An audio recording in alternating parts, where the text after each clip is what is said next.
ધોરાજીમાં ભાજપના 18 ઉમેદવારોએ ઉમેદવારી નોંધાવી. તાલુકા જિલ્લા પંચાયત ચૂંટણી માટે કાર્યકર્તાઓ સાથે પહોંચ્યા.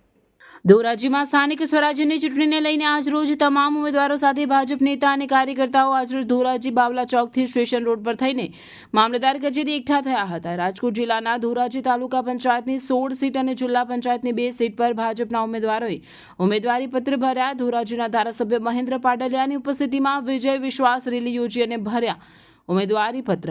મહેન્દ્ર પાડલિયાએ તાલુકા પંચાયતની 16 બેઠક ઉપર ભાજપ વિજય મેળવશે એવો વિશ્વાસ વ્યક્ત કર્યો. બાવલા ચોકથી તાલુકા પંચાયત સુધી વિશાળ રેલી યોજી અને ભાજપના ઉમેદવારોએ ઉમેદવારી નોંધાવી. રિપોર્ટર અર્શિભાઈ આહિર, ઉપલેટા, ધોરાજી. હું રસિકભાઈ ચાવડા, ભારતીય જનતા પાર્ટીનો એક કાર્યકર છું.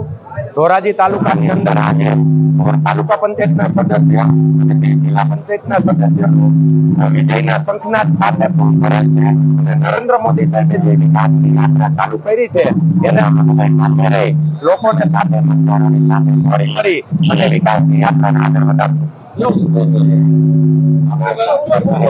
વિકાસનો મુદ્દો છે, દેશની અંદર સુખ શાંતિ અને વિકાસનો મુદ્દો અમારા પાર્ટીનો અગ્રણી.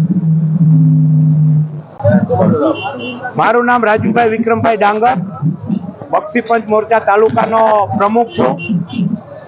આજે શુભ મુહૂર્તમાં છેલ્લી તારીખે અમે ભારતીય જનતા પાર્ટીના 16 અને 2 જિલ્લા પંચાયતના તાલુકાના 16 ને જિલ્લાના 2 સદસ્યોની ઉમેદવારી અમે શુભ મુહૂર્તમાં કરી છે.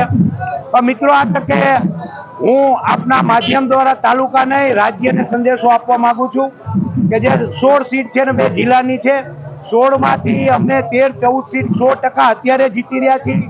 2-3-4 સીટ અમારી બિનહરીફ થાય એવી પૂરેપૂરી અમને શ્રદ્ધા છે.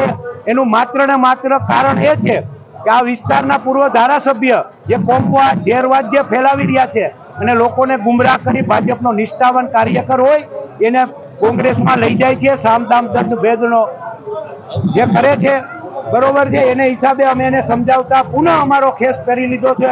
એ જ કોંગ્રેસની મોટી હાર બતાવે છે.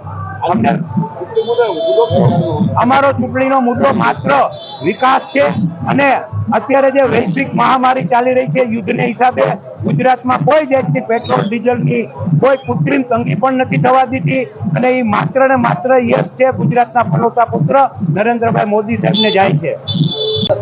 મારું નામ હરદીપસિંહ રાયજાદા, રાજકોટ જિલ્લા યુવા મોરચાના ઉપપ્રમુખ તરીકે જવાબદારી નિભાવું છું. આ સમગ્ર ગુજરાતમાં સ્થાનિક સ્વરાજની ચૂંટણીના પડઘમ વાગી ચૂક્યા છે.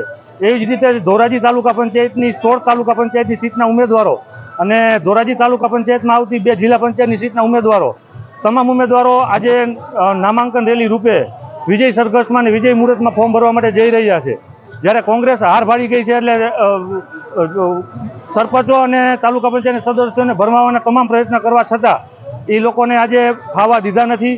ભાજપની જે વિકાસની રાજનીતિ છે, રાષ્ટ્રવાદના મુદ્દા સાથે જે ભારતીય જનતા પાર્ટી લોકોના દિલમાં વસેલી છે અને અમને સંપૂર્ણ વિશ્વાસ છે કે અમે બંને જિલ્લા પંચાયત સંપૂર્ણ બહુમતીથી જીતીશું અને જે ધોરાજી તાલુકા પંચાયત છે એમાં પણ અમે સંપૂર્ણ બહુમતીથી ધોરાજી તાલુકા પંચાયત અમે વિજય કરીને અમે સંપૂર્ણ દેખાડ્યું છે એવી અમને અભ્યર્થના છે અને લોકો પર વિશ્વાસ છે. કરેલા કામ ભારતીય જનતા પાર્ટીએ કરેલા કામના આધારે આજે અમે લોકોમાં મત માગવા માટે નીકળ્યા છીએ. અત્યારે જે વાતાવરણ જોતા કોંગ્રેસ હરીફ જ નથી, આમ આદમી પાર્ટી પણ હરીફ નથી. સંપૂર્ણ બહુમતીથી ભારતીય જનતા પાર્ટી વિજય તરફ આગળ વધી રહી છે. ભાજપના લોકો છે કોંગ્રેસ સાથે જોડાઈ રહ્યા છે, શું કહેશો? તમે 2 દિવસ પહેલાના દાખલામાં સવારે જોયું કે સવારે પાટણવાના સરપંચશ્રી જ્યારે કોંગ્રેસે ખોટી વાતોથી ભરમાઈને કોંગ્રેસનો ખેસ ધારણ કર્યો હતો, પણ તે દિવસે સાંજે જ એ લોકોને એની ભૂલ સમજાતા સાંજે જ ભારતીય જનતા પાર્ટીમાં પુનઃ ઘર વાપસી કરી છે. આથી આવા ખોટા જે પ્રયત્નો છે, ભરમાવાના જે પ્રયત્નો છે એ કોંગ્રેસના નિષ્ફળ ગયા છે.